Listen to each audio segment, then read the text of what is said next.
Hello ladies and gentlemen, and welcome back to the LOL Battle Arena Season 1. My name is Rapid, joining me is Crusader Kitten, and we're here into picks and bans for game number 2 between Gamers2, who, should have a home field advantage, because, it's G2 in G2. But they're facing off against Night Inside, a CIS challenger team, currently winless, faced a couple of really tough losses the other day versus FMF, but versus Gamers2, they had a decent start. We're fighting it out, scrapping it up early on, but eventually Gamers2 just really snowballed their lane advantages. Perks specifically on that Yasuo mid, looks like that's what he's going back to here for game 2. Yeah, we did see the AP Ezreal coming out of Night Inside, but Gamers2, of course, were not phased by that. Not going to be putting it out on the ban list. We have Morgana, Aurelia, and Sivir taken away by Gamers2. Night Inside, banning away Azir, Ryze, and Kalista. First pick here, looking to possibly a Riven. I mean, I know there's no placeholders. We have seen Riven in competitive play. It was brought into the LCS, however, it looks like it'll actually just be a Corki being locked in. Gamers2 picking up their AD carry first. Yeah, okay, so a couple of things about Night Inside. I was talking to Starlighter caster Olasor, and he was like, alright, so Death Knight really wants to play either Corki or Kalista. So with Kalista banned out so that it can't be first picked by Jez's, because that's kind of his go-to, and with Corki picked, that really kind of limits Death Knight's champion pool. However, he actually had a great game on Tristana last game, so I wouldn't be too worried about that. Could just go right back there. And the Corki pick for Jez's, while yes, it was strong at, CSing in lane, it didn't like super hardcore snowball, at least until the game had already sort of fallen out of control. So now it's actually going to be a little bit of a switch around there as far as champions are concerned, with now Creox taking Kikis's Lee Sin away from him. We'll see what he goes to next. Looks like a Nidalee popping up on the board. Yeah, do have the Nautilus locked in as well. That has been such a popular pick coming out across pretty much all regions here. Top lane support, you can count on Flex pick it. Will probably be a top lane Nautilus. Just seeing how it is so strong. Gamers2, what do you think they'll be picking up against that? Against Nautilus? Yeah, top lane not. Usually you want to pick something like Fizz. We saw Smitty J play that in the last game. Anything that's super tanky but relatively low impact early, things like Shen, Nautilus, Dr. Mundo, Fizz, a good champion to go with. And especially considering the Gamers2 have to play their playoff game versus Mouse Sports in just about a week. There's still a lot on the line for Gamers2. They probably don't want to give away too many strats, but that's a Zac locked in for Kikis. A little bit of that NALCS throwback after a relatively innovative game that included that Zac pick. Yeah, Zac and a Braum locked in as well. So already quite a few knockups coming in here. Yasuo was picked by Night Inside last game, was it? No, Yasuo was Perks' champions. He was the one that was... It's a Yasuo account. It's 2 knockups. We'll see if they go for it. They're actually going to take this Fizz away from Smitty J. I think that's actually pretty smart, especially if, like you said, that is that top lane Nautilus. I'd be more expecting to see that in the support role this game, but the Fizz getting locked in, it should be top lane Fizz, not mid lane.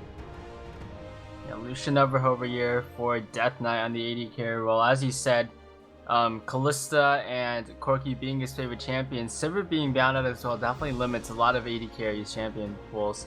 So going to be going over for the Tristana though, definitely still a strong champion, and the Fizz is locked in as you said, so most likely we're going to see the bottom lane Nautilus support, and there it is, Yasuo locked in. What did I tell you, Rapid? It's a Yasuo account. They picked the 2 knockups. Yeah. Really heavy engage potential here, and a Riven actually does get locked in here for Smitty J. See, that's why they banned Kalista, because Kalista, the only AD carry with a knockup. So you gotta get the 5 knockups there. But yeah, Kikis got a bunch of knockups there. Perks has one with his ult. Hybrid has an area of effects knockback, which still counts as a knockup. So that's gonna be pretty cool. And yeah, lots of things to ult off of there for Perks. So he'll be going in all the time. Still kind of interesting for I keep wanting to call them 9-inch nails, but it's actually just Knight Inside. They go back to the Tristana pick, and I think they're just gonna have AP Ezreal again. So this is like a hybrid between their comp from last game and the Gamers2 comp from last game, if they go with that Ezreal pick. However, still not locked in yet. Could do Victor as well. Although Victor kind of notorious for getting run over by these hard engage, high damage team comps like Gamers2 has picked for themselves. Well, so I actually like the Orianna either, pick again. Yeah. Yeah, Orianna pick going to be coming in here for No Man's. We'll be taking that over to the middle lane. In general, strong pick, and this gives Knight Inside a strong engage as well. You have the Nautilus, Lee Sin, Fizz, all can engage with an Orianna ball on them. Gonna be going up against Gamers2 though, who have also picked really synergistic comp with the just the Yasuo knockups coming in here. So should be a good matchup here. It's a best of 3, as you said. So far, Gamers2 have 1-0. Yep, Gamers2 come out with a Game 1 win. However, switching things up a little bit here with a more aggressive top lane picking that Riven for Smitty J. I don't know if, Huni or Smeb are out there watching, channeling their inner Riven. We're about to find out whether this is like a Smeb Riven or a Kwangta Flares Riven. Kind of opposite ends of the spectrum there. Smitty J's got his game coming up here in just a second as Gamers2 hop into Game 2 versus our CIS Challengers in Knight Inside. So we'll be loading up into this one. Crusader Kid, I understand this is your first game you're hopping in for, but at least in your professional competitive experience, which team would you give the advantage to here? We've got the knock-up synergy for Gamers2 versus now a little bit of a hybrid comp here for Knight Inside. Yeah, you really can't discount Gamers2. I mean, they're such a strong team looking at things. They're in the EUCS, going to be playing for an LCS spot, so really can't discount them here. I mean, going with their team comp and also just going with the history of the team that I know definitely should be favored to pick up the win here. I kind of lean towards that, even outside of these team compositions. And another thing to point out, Knight Inside they have started to struggle a little bit. There are 3 losses so far in Gamers or in the LoL Battle Arena, so it will be a little bit interesting here. Now, I believe we are having some minor technical difficulties loading into the game, so still trying to fix those out and see exactly what's up with that before we are able to hop here into game number 2.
Hello, ladies and gentlemen, and welcome back to the LoL Battle Arena. My name is Reed Rapid Melton. Of course, joining me is Briar Crusader Kitten Strong. Be here in a little bit. And, of course, Gamers2 joining us as well for the second game in this best of 3. Part of the group stage. This is their first group stage set here in the LoL Battle Arena. And already coming out with a very strong performance in Game 1. Smitty J versus Zach Can't Fly, but Creox is here to kind of punish him.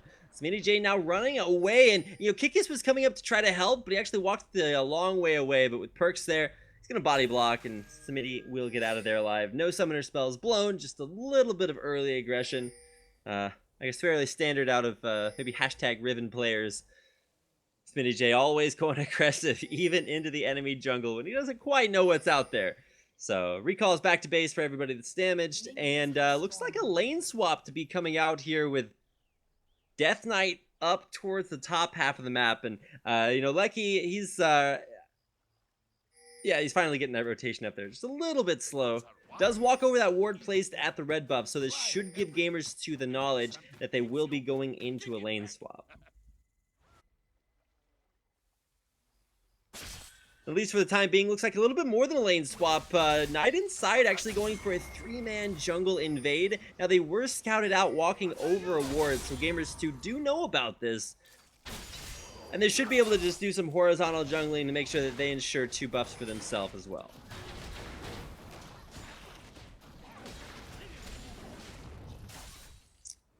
Kikis and Smitty J gonna go for some double jungle action of their own, and they'll probably, like I said, just run right over to the Knight Inside blue buff, take that one down, and then teleport into the 2v1 lane. But this is a good situation for Smitty J to be in, just because it allows him to actually do something during the beginning of the game, instead of just getting zoned out and denied by the 2v1 lane swap.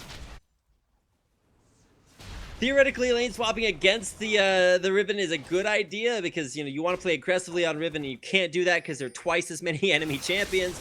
But at the same time, got to keep an eye on the middle. Whoa, Perks. Putting down half of No Man's health. So really, on that early aggression, which might actually not be a super great thing if Creox and Zach Can Fly decide to rotate back down there. Whoa, Perks. Forcing out a summoner heal there from No Man's. Keep in mind that summoner heal not necessary. There's no way Perks could have killed No Man's because he's not running Ignite. He's running Barrier instead. So, not the Yasuo summoner spells that you maybe expect. I think a lot of Yasuos run Exhaust, or maybe even some running Ignite there as well. But the Barrier Yasuo, maybe a little bit less common.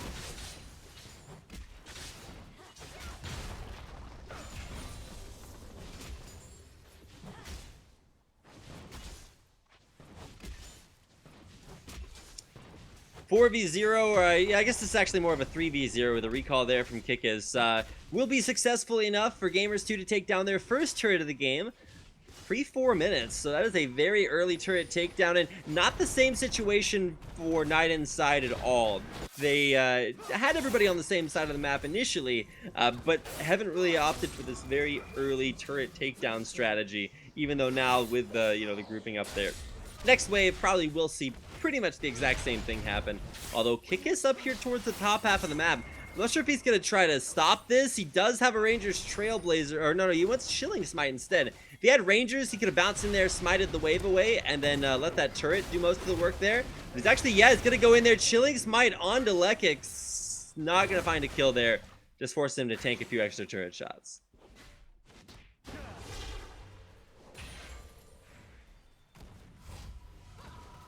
Still trying to figure out exactly what the next course of action here, but for Gamers2, it's to rotate their duo lane up towards the top half of the map. And Knight Inside, they actually might consider even swapping their duo back down bottom just to try to prevent this Riven from doing, you know, things Riven does. Now, granted, Smitty J does not have an Ignite like Zach Can Fly, but he does have a very strong early start to the game, coming back to lane with double longsword, Dorian's Blade versus just that Dorian's Ruby Crystal. For Fizz, and it does look like, yeah, not gonna swap the lane swap there.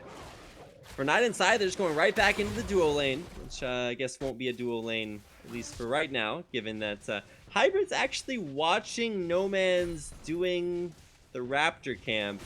Is he gonna try to steal this one out there? Trying to zone it. Where's the damage? And it's taken excuse me, and it's taken away. So Kick is not in range there for the Smite steal.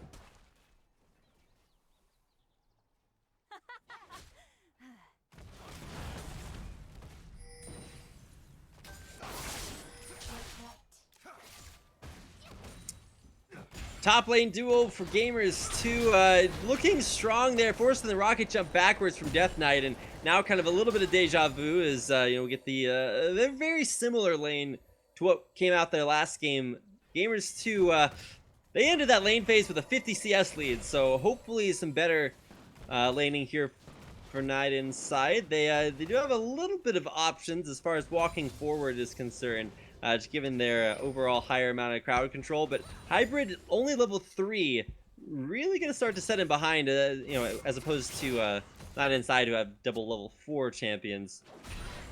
Still have some issues. Hook lands there on Jez's, trying to chunk through the front line though. Hybrid, he's feeling the pressure, so pushed back away, and a good team fight there. Or I guess I don't want to call it a team fight.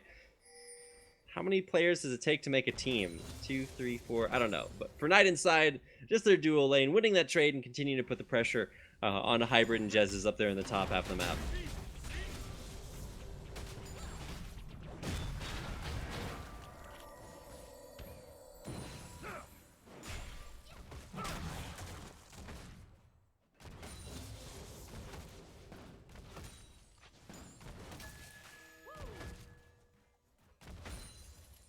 Rotating top lane, Creox coming in, grab there onto Hybrid, takes him low.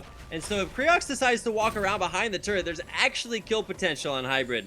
But it looks like he's actually just going to try for the turret kill and walk right back around the other way. He should be theoretically going in behind this turret. He's not level 6 though, so he's not going to have quite as much kill potential without the Dragon's Rage. So just going to go ahead, clear out the wave, and this should be a turret takedown for Knight Inside that will even things up 1-1. Relatively uneventful early game here. I really expected a lot more after what we saw in game number 1. It was pretty much just like non-stop team fights, turret kills. I think Gamers2 had like all 3 turrets down by 15 minutes. It was incredibly aggressive early start to the game, but this time around a little bit more passive approach to things, with now 4v0s to take down both side lane turrets, albeit a much faster situation for Gamers2 as they were the ones that initiated that strategy. And you know, now they've got, wow, Smitty J, he's actually gonna counter jungle this blue buff because it's undefended. This is something that usually doesn't happen in most challenger scene matches given extensive ward coverage, but even though he was scouted out by that ward on the bottom half of the map, that side was so weak for Knight Inside that they really weren't able to accomplish all that much because they had a Fizz that couldn't fight the Riven at that point in time, a mid laner who's getting pressured in there by Perks, and a jungler who was recalled back to base and wasn't in range to stop that blue buff from getting stolen away. And so for now, Smitty J in a very strong position. He's actually just a jungler right now, staying out of lanes, making sure he doesn't die. But what he is making sure of is that he's able to get blue buffs, lots of CS, even a lot of jungle camps there too. Up to 60 CS in a side lane versus that can fly with only 24. Teleport coming in here from Riven, Smitty J in the 1v3. That can fly, the counter stun, just gonna cut him down. Can't even break the 30 CS mark here at 10 minutes into the game. Gamers2 just crushing this early game now with their second turret kill.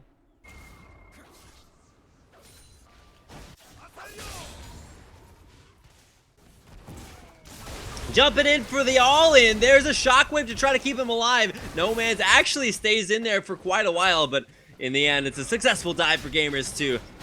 They take out the Knight Inside mid laner and look to pressure in for one of their first mid turret kills of the game. Another minion wave comes in there, so Smitty J is only has to tank about 1 turret shot. Bottom half of the map, though, you have to give a little bit of presence to Knight Inside. They're able to take that one down. Top lane, though, speaking of getting taken down, that is going to be a relatively unfortunate death there for Lekix. Now, gotta watch out for Gamers2 rotating up towards the top half of the map. That can fly. He might feel pretty good about himself because he picked up a kill there on a hybrid, but unfortunately, he is not, he's still very far behind. Perks, though, chilling Smite. Will he be overextended enough to die? Gonna try to dash around. Gets the knock up there on Nomad's, trying to dash his way to safety. But in the enemy jungle, in a 1v3, Kick is just gonna leave him hanging out to dry. Didn't have, Let's Bounce, so probably not too much to do there, but wow, Death Knight didn't even stand a chance. Smitty J just on top of this Riven. He gets a great lane phase off the really smart rotations and is now able to put that to use. Now 71 CS and his second kill of the game. Going cooldown reduction. Alright, Smitty J looking for Brutalizer and the Ionian Boots of Lucidity. But now with a roam mid lane, Kickus and Hybrid, they're coming in. Death Knight not able to join the fight. He's just now respawning back at base, and the chase continuing there. Gamers2, they don't have any of their really hard engage from either Riven or Yasuo, so probably catch potential. Not quite in there.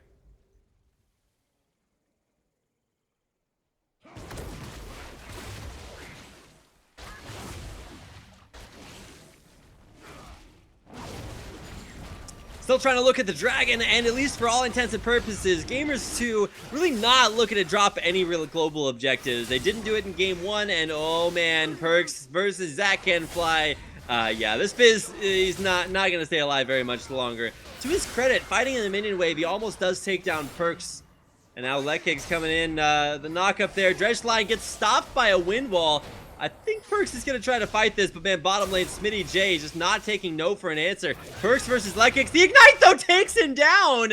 Lekix gets the turnaround kill. I don't think Perks was really expecting that one. And he'll feed away a 3rd kill there tonight inside. Drop over the wall. There's the flash in from Smitty J. Fortunately, good enough reflexes by Death Knight to be able to rocket jump his way to safety. And Kick is very low after that jump in. Probably not looking for too much more dive potential. Smitty J, though, chunks down Creox and is actually ridiculously strong at this point in the game. So, something to think about with Jez's rotating down. That's probably not some Lee Syndrome that Creox wants to have.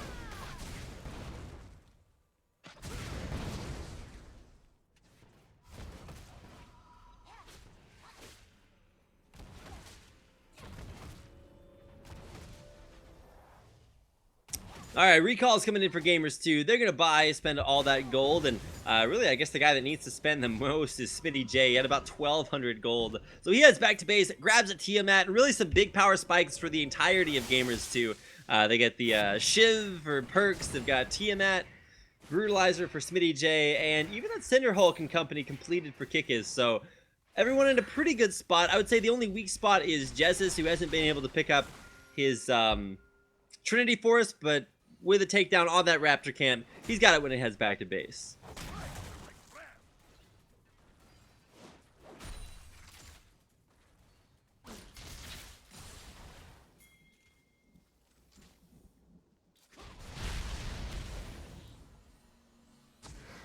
Jez is just, actually no, he did not have enough to buy a Trinity Force. I saw the longsword and I thought he could build that into a phage, but he already had the phage, so yeah. Rest in peace. And now, speaking of rest in peace, Death Knight, in what I like to call a slightly unfortunate situation, Smitty J just Kickiz cuts him off, and Smitty J cuts him down, and will now look to steal away his 2nd blue buff of the game.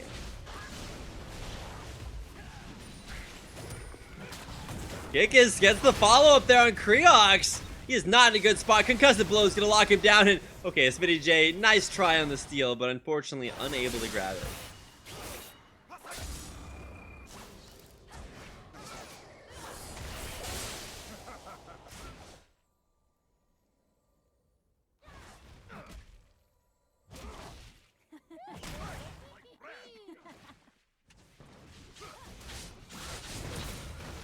Kickiz, jump over the wall. Is he gonna go? Okay, no.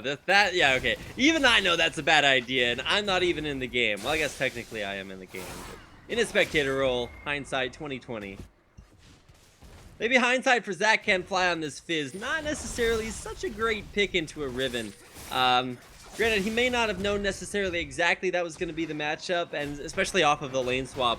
Night Inside not really reacting to that correctly. Perks, though, not reacting correctly to a 1v4. He'll still get off the last breath, but he will go down for the first casualty of that fight. But, man, something tells me Smitty J is going to change that score back around there. Flash over the wall, concussive blows on. And Lekig's not in a great spot. There's the Wind Slash for a triple kill. Death Knight dead in the back lines, and Smitty J putting up the big numbers there with a 6-0 Riven score. That's what happens when it starts to snowball, and you don't even need new news in your game for that anymore. Just a Smitty J now. Incredible Riven performance. And off of that triple kill, he recalls back to base with 2,200 gold. See what he decides to put that one in. I'm expecting an Infinity Edge, but probably just gonna go for the Tiamat, or for the Ravenous Hydra. Maybe. Nope, there's a last whisper. All right, you don't really need the lifesteal when you're just killing everything. So, Smitty J, man, what a Riven performance. And to be fair, it's not all Smitty J. Smitty J's got a 6-0 kill participation score, whereas for Jez's and Hybrid, they've both been involved in 7 out of 11 of their team's games. So really impressive kill participation there, highest in the game. So Nice to see them on some good team fighting mechanics. However, there's 100% kill participation on, I guess, on Zach Can Fly, so percentage-wise, he's still in the lead.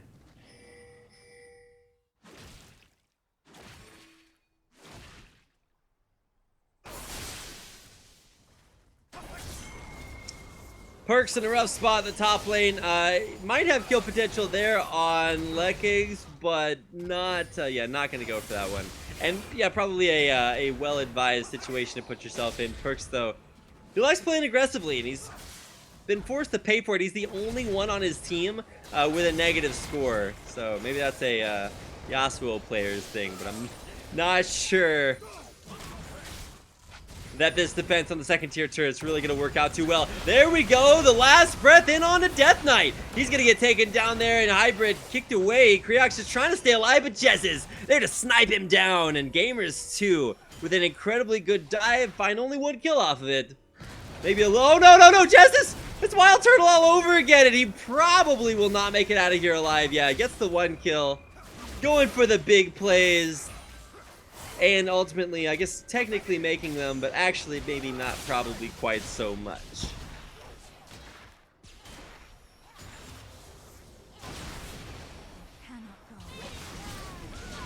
Oh, okay. Whoa, Smitty J actually probably dead here? No! Flashes, smashes out, does get grabbed back in there, and Legix takes him down. Impressive combo there, and yeah, Smitty J caught a little bit out of control. Probably could have saved his flash and still stayed alive there, and if he had had any form of lifesteal, that probably would have kept him in there too. But unfortunately, goes down, gives up 500 gold to Lek, and that is that's gonna be a rich support after that, but probably not the team, or not the team member the Night Inside needs with all that gold.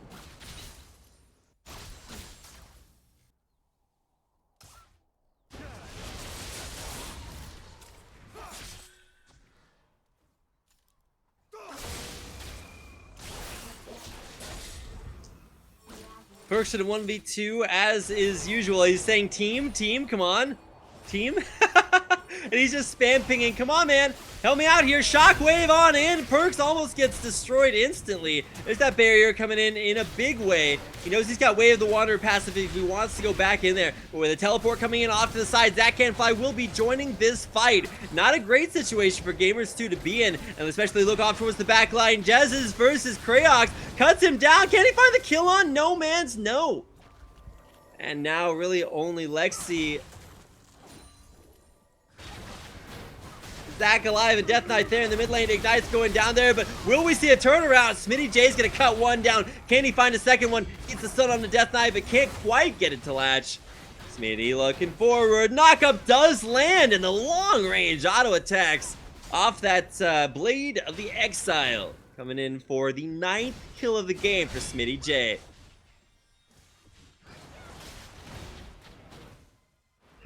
Man, what a time to be alive. Now, Bloodthirster completed on Perks. This is a somewhat strange Yasuo build. Instead, he will go for a Phage Pickaxe. Not sure about that build, but, you know, whatever blows your hair back.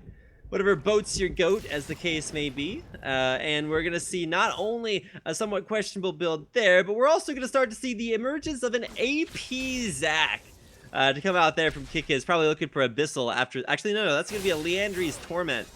So that Stretching Strike is going to stretch for a little bit more damage, but otherwise, I don't necessarily know about this. The AP Zac, not quite what we've seen out of the LCS Zac performances from yesterday. So still gotta keep an eye out on the mid lane. Perks coming back with his new itemization. Ult over the wall, but not a good time to be No Man's. Trying for the Raptor Camp, can't quite make it happen.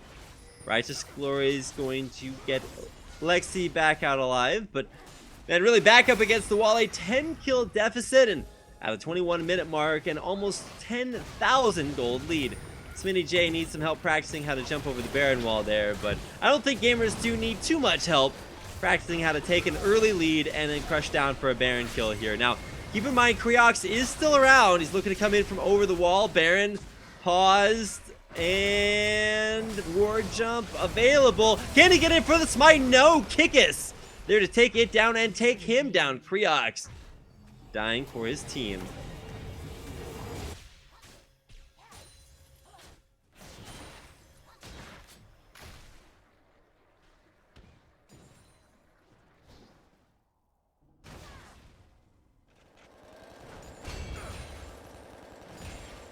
Creox a little bit unlucky at stealing that Baron, but good split push by Zach Can Fly. Actually took down a second tier turret in the bottom half of the map for Knight Inside, so at least they were able to get a decent objective off of that Baron. However, defending the rest of their own objectives versus a now Baron buffed up Gamers2 is going to be even more difficult. And especially for Gamers2, like, what's so strong about their ability to push turrets is not necessarily that they have a good poke team.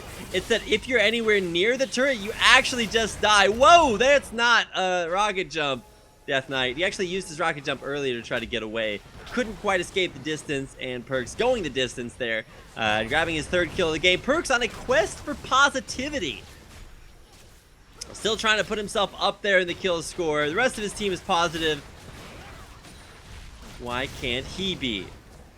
Grab in there onto Jez's though, gets caught in the melee range and one shot. Big kick there in on Smitty J as well. He's gonna get locked down and taken down there as well. A flip out from Zach Can Fly keeps him alive, and what's happening? Both carries dead there for Gamers2, but in the top lane, Perks all by himself gonna take down a top lane inhibitor.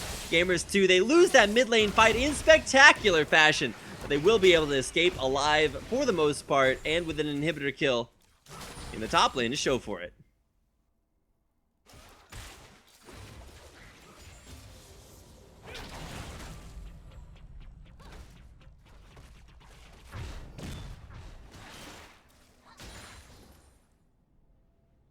"23 minutes in, already an inhibitor and a Baron taken there by Gamers2, and while their turret pushing skills may leave a little bit to be desired there, specifically Jez's frontline melee range positioning. Maybe some things to work on, but you know, in preparation for their European Challenger Series playoff games coming up, I believe next week, you still probably want to make sure that, you know, you're keeping your mechanics up and not going for too many melee range quirky plays. 16 seconds until Dragons back up. This would be the third dragon of the game for Gamers2, but we'll see if that's what they want to go for. Wow.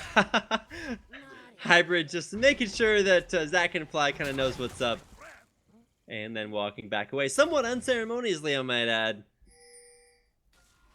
But pressure down the bottom lane. We've got Baron buff empowered waves of minions starting to crash in on the bottom turret. And while Baron buff is actually just about to expire, yeah, it's actually gone right now. Not sure what that ult accomplished. Hybrid's gonna get pulled back in. Smitty J looking for an engage potential. He does have flash available, so he can flash stun if that's what he wants to go for.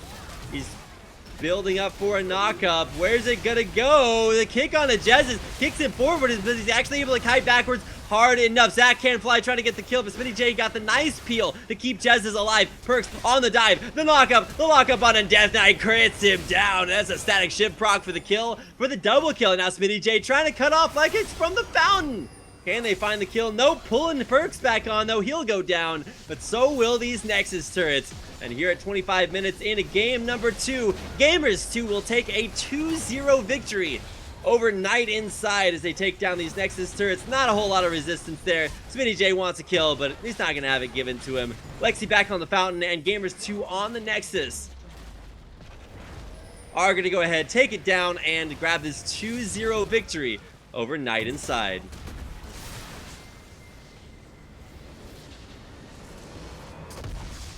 The Nexus explodes, and congratulations to Gamers2 on their debut here in the LoL Battle Arena. Gotta give it to them. A very, very clean, solid victory there. MVP of that last game, definitely Smitty J's 12-2-3 Riven, who finished the game with about 13,000 gold in 26 minutes. So impressive scores, impressive plays across the map there for Gamers2. Just want to give one stat before the game totally ends. Damage dealt the champions in that last game, 20,000 damage there by Smitty J. So Congratulations to that guy, Gamers2 2-0 start to their LoL Battle Arena performance. And of course, we'll keep an eye on them as the brackets continue. But I believe that is actually all for us today. So hope you guys enjoy the LoL Battle Arena best of 3. Keep in mind it's a group stage, so we'll be having a lot more games coming your way. So for more information on the LoL Battle Arena, make sure to head on over to lba.gg. That's where you can find lolbattlearena.gg. It's pretty easy to figure out. And there you can find out more information about the teams, the games, the schedules, anything you want. It's all at lba.gg. And of course, a big shout out to our sponsors at Twitch and Riot Games for making this tournament possible. It's not often you get a chance to see this caliber of international play between some of the best teams on the European continent. Got to give a big shout out to them for playing and for everyone watching. We want to thank you so much for tuning in to the LoL Battle Arena. So on behalf of myself, my co-caster Crusader Kitten, and all of us here at the Chaos TV production team, thanks for watching, and we'll see you next time.